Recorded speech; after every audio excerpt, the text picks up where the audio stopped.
VOC terbentuk di Amsterdam pada tanggal 20 Maret 1602 Masehi.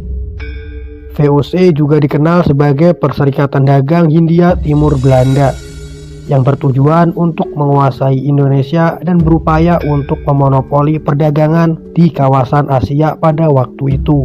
Pada bulan Juni 1596 Masehi, armada Belanda di bawah pimpinan Cornelis de Houtman tiba di Banten. Banten saat itu menjadi pelabuhan terbesar di Jawa, khususnya perdagangan lada.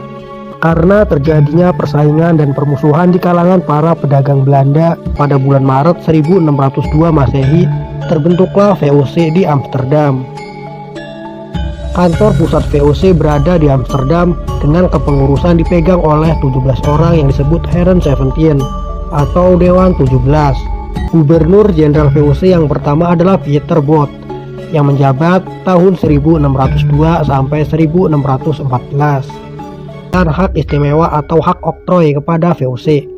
Di antaranya yaitu hak untuk memerintah wilayah taklukan, hak untuk memonopoli perdagangan, hak untuk mencetak mata uang sendiri, hak untuk memiliki angkatan perang sendiri, hak untuk memungut pajak, hak untuk mengadakan perjanjian, hak untuk menyatakan perang dan perjanjian damai. Kekayaan VOC sendiri pada tahun 1637, VOC ini berhasil mengekspor 10.000 pikul gula, setara 625.000 kg gula per tahun. Selain itu juga kekayaannya menjadi 78 juta gulden atau sekitar 7,9 triliun kalau sekarang. Kongsi dagang ini mempekerjakan sekitar 70.000 pekerja dan bertahan hingga 400 tahun. Asetnya sendiri terdiri dari 150.000 perahu dagang, 40 kapal perang, juga angkatan bersenjata, sekitar 10.000 tentara. VOC memiliki pekerja multinasional dari berbagai negara di dunia, menguasai wilayah yang luas di Indonesia. Kekayaan VOC sendiri sekarang itu baru bisa disamakan dengan jumlah kekayaan 20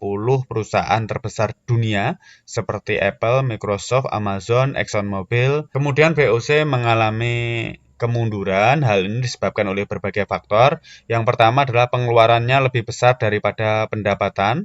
Kemudian ketegangan antara Heren 17 yang ada di Belanda dengan Dewan Hindia yang mengurusi VOC yang ada di Indonesia. Biaya yang besar untuk menghadapi perlawanan dari rakyat Indonesia, misalnya saja perlawanan rakyat Banten yang dipimpin Sultan Agung Tirtayasa, kemudian perlawanan Sultan Agung Hanyokrokusumo dari Kerajaan Mataram, dan juga perlawanan Sultan Hasanuddin di Kerajaan Gorontalo. Adanya praktek korupsi di pegawai VOC, kemudian berkembangnya praktek penyelundupan dan perdagangan gelap, anggaran untuk mengoperasikan kegiatan termasuk membayar pegawai sangat tinggi, juga terjadi persaingan yang sengit dengan kongsi dagang negara lain, antara lain dengan CDI miliknya Prancis dan EIC miliknya Inggris. Selain itu juga terjadi perubahan politik yang mana pada tahun 1795 Belanda dikuasai oleh Prancis yang dipimpin oleh Napoleon Bonaparte.